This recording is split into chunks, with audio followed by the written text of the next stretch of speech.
Stock with में आपका स्वागत है सर। आज बात करते हैं एक कंपनी के ऊपर, संवर्धन मदरसन इंटरनेशनल। एक लार्ज कैप कंपनी है। लार्ज कैप कंपनी के बाद कंपनी का मेन काम क्या है? ऑटोमेटिव ओरिजिनल इक्विपमेंट बनाती है, इनका मैन्युफैक्चर करती है। और ये कंपनी जैसे प्लास्टिक के प्रोडक्ट जो गाड़ियों के होते हैं, जैसे कि एक बम्पर हो गया, डैशबोर्ड हो गया, ये सब बनाती है गाड़ी के। उसके बाद अगर देखा जाए तो कंपनी, उसके अलावा देखा जाए तो 58% इसका रेवेन्यू कहाँ से आता है? रेनॉल्ट से आता है, मारुति सुजुकी से आता है, उसके बाद वॉल्क्सवैगन है, ऑडी है और मर्सिडीज बेंज है, फोर्स है। इन गाड़ियों से इसका लगभग 58% रेवेन्यू आता है। उसके बाद अगर इसका विजन पे देखा जाए, विजन क्या है कंपनी का? अब विजन ये है कि कंपनी जो है वो 2.6 लाख करोड़ तक 2025 तक ये अपनी सेल्स को इंक्रीज करना चाहते हैं। अब यहाँ अगर देखें तो इसके लिए क्या करना चाहते हैं? ये एक एरोस्पेस में भी जाना चाहते हैं, logistic solution, technology, industrial solution है, health and medical as area expected to generate 25% of our revenue by 2025। मतलब 2025 तक ये इन क्षेत्रों में जाके अपना रेवेन्यू और जनरेट करना चाहते हैं। ठीक है सर, आपको सारी बात समझ में आई। अब हम चलते हैं इसके फंडामेंटल एनालिसिस की तरफ। हाँ, अगर आपको सारी फंडामेंटल एनालिसिस समझ में आए तो वीडियो एक बार लाइक जरूर करें, चैनल को सब्सक्राइब करें। तो अब हम चलते हैं फंडामेंटल एनालिसिस। फंडामेंटल क्या कहते हैं? कंपनी मार्केट कैप मैंने जो बताया आपका 1 लाख करोड़ से ऊपर का है, तो मार्केट कैप कितना है? 1,39,000 करोड़ का है। करंट प्राइस कितनी चल रही है? 198 की इसकी करंट प्राइस चल रही है। स्टॉक का हाई कितने का है? 270 रुपए का हाई है। स्टॉक का पी रेशियो कितना है? पी रेशियो 43.7 का है। ठीक है सर, पी रेशियो से मतलब क्या होता है आपका? पी रेशियो से मतलब कि आपको 1 रुपया कमाने के लिए कितना इन्वेस्ट करना पड़ रहा है कंपनी में। ठीक है, तो आपको उसके बाद बुक वैल्यू कितनी है? बुक वैल्यू 38.6 की है। 30 बुक वैल्यू से मतलब होगा कि आप जब अगर ये कंपनी आज बंद होती है तो आपको कितना पैसा मिलेगा? आपको मिलेगा 38.6 रुपए। शेयर आपने कितने खरीदा? शेयर आपने खरीदा 198 रुपए का। ठीक है सर, प्राइस में थोड़ा बहुत डिफरेंस हो सकता है क्योंकि प्राइस मार्केट के अनुसार अलग हो सकती है, तो उस पर आप ध्यान न दें। उसके बाद रिटर्न ऑन कैपिटल इक्विटी कितनी है? रिटर्न ऑन कैपिटल इक्विटी 13.7% की है। रिटर्न ऑन इक्विटी कितनी है? 11.8% की है। ये 15% से ऊपर हो तो ज्यादा बेस्ट होता है। अब चूंकि कम है तो कोई बात नहीं, आगे देखते हैं। पीजी रेशियो देखा जाए तो 3.56 का है। पीजी रेशियो क्या बताता है आपको? पीजी रेशियो आपको ये बताता है कि इसकी कंपनी, ये बताता है कंपनी में किस रेट से ग्रोथ हो रही है। ठीक है सर, उसके बाद अगर ये कंपनी का नेगेटिव नहीं होना चाहिए। अगर ये कंपनी का 1 के बराबर है तो कंपनी आपको सही रेट पे मिलती है। अगर 1 से कम है तो अंडर वैल्यू मिलती है, 1 से ज्यादा है तो ओवर वैल्यू मिलती है। तो यहाँ पर क्या है? यहाँ पर है 3.56 का। तो कंपनी थोड़ी सी महंगी है, कोई दिक्कत नहीं है। इंडस्ट्री पी देखा जाए 30.7 का है। कर्जा अगर देखा जाए तो 0.76 का है। अर्थात आप अगर कंपनी में 1 रुपया इन्वेस्ट कर रहे हैं तो आपको कर्जा कितना मिल रहा है? 0.76 का मिल रहा है। ईपीएस देखा जाए तो 4.59 का है। पिट्रोस की स्कोर 6 का है। पिट्रोस की स्कोर अमूमन में 6 का है। 4 और 6 के बीच हम कंपनी को एवरेज कह देते हैं। अब पिट्रोस की स्कोर क्या होता है? पिट्रोस की स्कोर होता है अगर कंपनी का नेट इनकम बढ़ रहा हो तो 1 नंबर मिलेगा कंपनी को।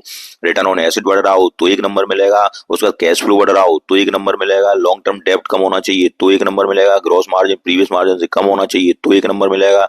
और high current ratio than previous year का होना चाहिए तो 1 नंबर मिलेगा।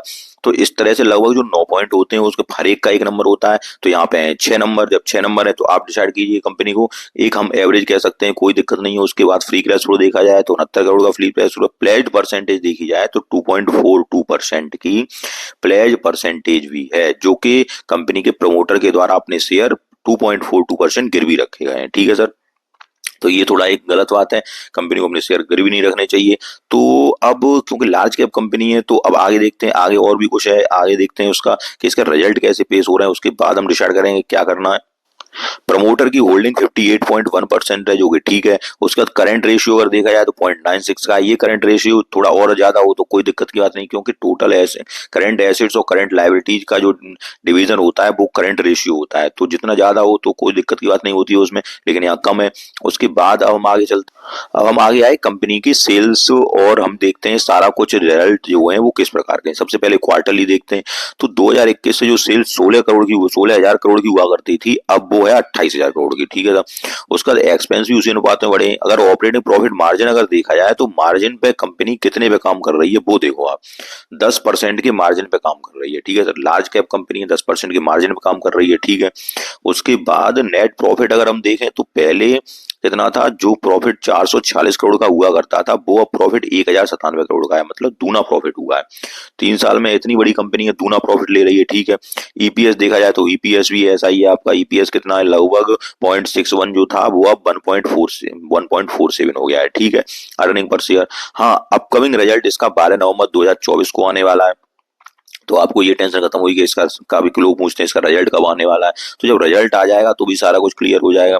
उसके बाद अगर हम यहाँ पे साल दर साल का रिजल्ट देखें तो साल दर साल भी सेल्स लगभग 2021 से हम देखेंगे तो 57 हजार करोड़ की जो सेल्स थी अब वो 1,05,000 करोड़ की हो गई है। ठीक है सर। ऑपरेटिंग प्रॉफिट मार्जिन यहाँ पे देखें तो वही 9% का प्रॉफिट मार्जिन लेके चल रही है। प्रॉफिट मार्जिन से मैं आपको समझा दूं कि प्रॉफिट मार्जिन आप ऐसे समझ लो कि आप कोई धंधा कर रहे हैं तो सेल्स क्या हो रहा है क्या आपको बच रहा है उससे कोई लेना देना नहीं है, लेकिन आप कितने परसेंट मार्जिन पे धंधा कर रहे हैं। ठीक है सर। कोई भी आप दुकान कर रहे हैं कितना बचा पा रहे हैं तो ये मार्जिन है, तो एक साल में 9% पे काम कर रहे हैं। ठीक है सर। उसके बाद अब जो कंपनी लार्ज कैप ही इतनी है तो 9%, उसके बाद अगर हम देखें तो 9% का ऑपरेटिंग प्रॉफिट मार्जिन है, ठीक ठाक है। उसके बाद नेट प्रॉफिट यहाँ पे भी अगर हम देखा जाए तो पहले जो लगभग यहाँ पे 2021 से देखें, 2021 से ये आ जाइए आप, पहले जो 1500 करोड़ का प्रॉफिट था अब वो 3,500 करोड़ का हो गया लगभग। ठीक है। उसके बाद ईपीएस भी उसी अनुपात में बढ़ा है 2.19 से 4.59, तो सारा कुछ कंपनी का ठीक ठाक नजर आ रहा है यहाँ तक। उसके बाद कंपाउंडिंग सेल्स ग्रोथ अगर देखी जाए तो 3 साल की 20% है, कंपाउंडिंग प्रॉफिट ग्रोथ 3 साल की 39% है। स्टॉक सीएजीआर जो आपको दे रही है मेंटेन कर रखा है 3 साल में 17% का। ठीक है। रिटर्न ऑन इक्विटी 3 साल में 9% का है। अब यहाँ पे बैलेंस शीट पे और नजर डाल दी जाए एक बार तो बैलेंस शीट पे यहाँ पे रिजर्व कंपनी के पास 25,470 करोड़ के रिजर्व है। कर्जा कंपनी के पास उसी अनुपात में लगभग 19,922 करोड़ का है। अदर लाइबिलिटी 38,000 करोड़ की, टोटल जो हो गया 84,000 करोड़ का है लगभग। उसको फिक्स्ड जो कंपनी के पास है उस वो है 30,122 करोड़ का। कार्य प्रोसेस में चल रहा है 2,498 करोड़ का। इन्वेस्टमेंट भी कंपनी ने कर रखा है और अदर एसेट्स भी है कंपनी के पास। ठीक है सर। उसके बाद थोड़ा सा हम रेशियो और देखते हैं। रेशियो क्या बताते हैं? रेशियो बताते हैं कि कंपनी किस प्रकार से कामकाज कर रही है, कितने दिनों में कामकाज कर रही है, जिसमें कि डेब्टर डेज हो गया, आपके इन्वेंट्री डेज हो गया। डेब्टर डेज क्या बताते हैं? डेब्टर डेज ये बताते हैं कि जो कंपनी के खरीदार हैं वो कितने दिनों में कंपनी उनसे पेमेंट ले पा रही है। इन्वेंट्री डेज क्या बताता है कि सामान जो कंपनी के पास पड़ा है उसको सेल्स में कितने दिनों में कन्वर्ट कर पा रही है। तो ये सारे कुछ 90 दिनों के अंदर होने चाहिए। इन पे आप जरूर एक बार ध्यान दीजिए। सर जब भी आप किसी कंपनी इन्वेस्टमेंट करें तो कंपनी की सेल्स बढ़ रही है कि नहीं बढ़ रही है, नेट प्रॉफिट बढ़ रहा है कि नहीं बढ़ रहा है, ऑपरेटिंग प्रॉफिट मार्जिन बढ़ रहा है कि नहीं बढ़ रहा है, और ये रेशियो देख लीजिए। और आपको सर कुछ नहीं देखना है कंपनी में, अगर ये सारा कुछ ठीक है तो सारा कुछ ठीक है। आप काहे के लिए इधर उधर देखते हो कि सर आप लोगों से पूछोगे अब ये कंपनी बढ़ेगी कि नहीं बढ़ेगी, अब ये बढ़ेगी नहीं बढ़ेगी। थोड़ा पेशेंसली होल्ड कीजिए, थोड़ा सा ये देखिए कि कंपनी के कामकाज कैसे चल रहे हैं वो थोड़ा देख लीजिए। हाँ एक बार जाके वेबसाइट पे और चेक कर लीजिए कि वेबसाइट पे कंपनी का विजन क्या है, क्या करना चाहती है, क्या हो रहा है। बस आप इन 4-6 बातों को देख लीजिए, उसके बाद कंपनी में इन्वेस्ट करके शांति से बैठ जाइए। अब सर एक तो वो तो प्राइस है, कंपनी थोड़ा नीचे जाएगी थोड़ा ऊपर जाएगी, प्राइस ऐसे तो मूवमेंट करेगी। आपको अगर आप ये सोचिए अगर प्राइस, चलो मान लो कंपनी का शेयर 198 रुपए का है, ठीक है। अब आप क्या सोचते हैं, आपने 198 रुपए इन्वेस्ट कर दिया, अब कंपनी कल क्या हो गई, 190 रुपए की हो गई। तो सर कंपनी जैसे प्राइस मूवमेंट है तो वो तो चलेगा ऊपर नीचे, लेकिन जब आप 2 साल उसमें रुकेंगे तो वो वहां से ऊपर जाएगा। और कब ऊपर जाएगा? जब उसके ये सारे कुछ ठीक होंगे। कौन से? दिन कामकाज सही होगा, कंपनी का रेशियो सही होंगे, कंपनी में नेट प्रॉफिट बढ़ रहा होगा। ठीक है। कंपनी के प्रमोटर उसमें होल्डिंग लिए होंगे। ऐसा भी नहीं कि प्रमोटर लगातार बेचते जा रहे हैं, पब्लिक लगातार हाथ में लेती जा रही है और आप खरीद के बैठते जा रहे हैं। आपने कहा कि चाहे कंपनी और नीचे चली जाए तब भी मैं खरीदूंगा, कंपनी और नीचे चली जाए तब भी खरीदूंगा, प्रमोटर आपको माल चिपकाते जा रहे हैं। तो ऐसा भी नहीं देखना है। तो बस ये 2-4 चीजों का आप ध्यान रखिए। और मार्केट में कुछ भी नहीं है, बस इन बातों का ही 2-4 बातों का ध्यान रखिए। थोड़ा पेशेंसली होल्ड करिए, कंपनी के बाद फंडामेंटल चेक कर लीजिए, उसके बाद शांति से बैठ जाइए, आपको रिटर्न अपने आप मिल जाएगा। अब हम देखते हैं, अब अगर देखें तो शेयर होल्डर पैटर्न देखिए, इसका शेयर होल्डर पैटर्न लगातार जैसे इसका अब इसको देखिए, जैसे प्रमोटर 64.79%, 60.36%, यहाँ पे प्रमोटर ने अपनी हिस्सेदारी कम की। ठीक है सर। लेकिन किसने खरीदी वो देखिए आप, जैसे पहले थे दिसंबर में 10.78%, फिर 12% FII हुए, फिर 12.88% FII हुए। अब यहाँ पे देखिए सितंबर में 13.47 FII हुए, मतलब FII ने खरीदी। थोड़ा और किसने खरीदा देखो 19.82%, मतलब DIA ने खरीदा। मतलब प्रमोटर के पास से माल जा रहा है लेकिन खरीद कौन रहा है, एफआईआईडीआई। ये मन देखिए कि पब्लिक खरीद रही है। सर पब्लिक अगर खरीदती है तो क्या होता है कि पब्लिक एकदम पैनिक में आके बेचती चली जाती है, लेकिन एफआईआईडीआई खरीद रहे हैं तो कि मतलब कंपनी अच्छी है तभी तो एफआईआईडीआई उसमें इन्वेस्ट कर रहे हैं। अब हम आगे चलते हैं। आगे तो ये मैंने सारा कुछ आपको फंडामेंटल सारा कुछ बता दिया और लगभग वो सब बातें बताई कि कंपनी में आपको क्या देखना है, कैसे इन्वेस्ट करना है, ठीक है। अब हम चलते हैं चार्ट पे। तो चार्ट भी कोई कठिन नहीं होता है, चार्ट भी थोड़ा मैं आपको समझाता हूँ।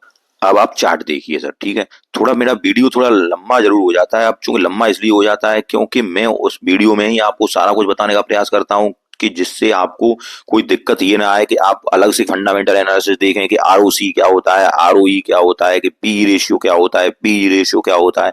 मैं सारा कुछ आपको वीडियो में ही बताने का प्रयास करता हूँ और इससे ऐसे बताने का प्रयास करता हूँ जिससे कि आपको समझ में आए, थोड़ा आप फंडामेंटल एनालिसिस खुद से करना सीखें और आपको दूसरों के भरोसे न रहना पड़े।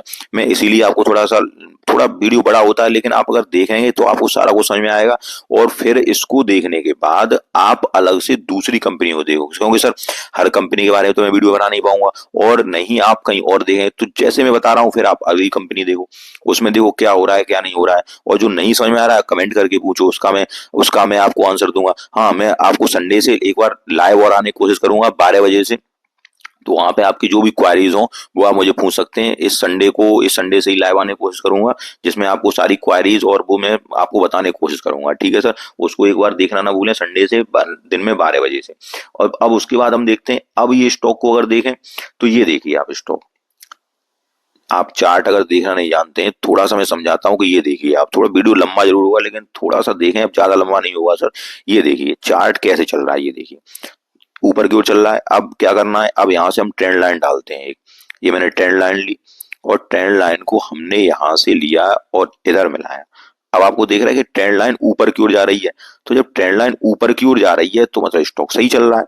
अब ये ट्रेंड लाइन नीचे की जा रही होती तो क्या इशारा कर रहा होता कि नीचे की ओर चल रहा है, हमें स्टॉक इन्वेस्ट नहीं करना है। इस ट्रेंड लाइन ऊपर की ओर जा रही है, ठीक है सर। अब ऊपर की ओर ट्रेंड लाइन चल रही है तो इसका मतलब क्या है कि स्टॉक सही दिशा में चल रहा है ऊपर की ओर। अब हम देखें कि हमें लेना कहाँ है। अब आप देखिए कि ये स्टॉक ने, आपको अगर नहीं आता है तब भी आप चार्ट देखा करिए, जिससे आपको ये पता चलेगा कि एक बार नहीं आएगा, 2 बार नहीं आएगा, 3 बार नहीं आएगा, लेकिन आने लगेगा।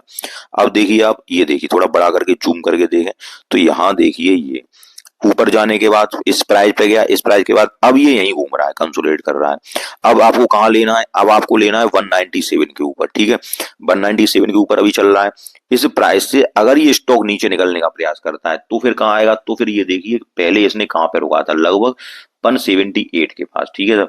तो 178 आने का प्रयास करेगा, अगर वहां से अगर नीचे आता है तो उसके बाद अगर नीचे आने का प्रयास करता है तो फिर ये 172, ठीक है सर। तो यहां से अगर देखें तो 172 या 178 और थोड़ा सा और अगर यहाँ देखें तो थोड़ा सा ये स्टॉक यहाँ पे लगभग ये 190 के आसपास, तो 190 और 178 बस यही इसकी प्राइस है, यहीं तक आने का प्रयास करेगा। अब आपको इन्वेस्टमेंट करना है, तो इन्वेस्टमेंट करना है तो इन प्राइजों पे जैसे 190 पे आए तो वहां पे ऐड कर लीजिए, 178 पे आए वहां ऐड कर लीजिए।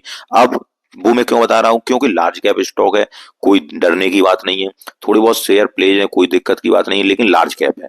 वहां दिक्कत आती है जहां स्मॉल कैप या माइक्रो कैप कंपनी होती है। लार्ज कैप कंपनी होती है तो थोड़ी मोड़ी डेंट जो होते हैं उनको नहीं देखे जाते हैं। और हाँ, एक बात और ध्यान रखें कि लार्ज कैप है तो आपको रिटर्न लार्ज कैप में सर छोटा ही मिलता है, मतलब धीरे धीरे रिटर्न मिलता है, आपको पेशेंसली होल्ड करना पड़ता है, स्टॉक धीरे धीरे चलता है।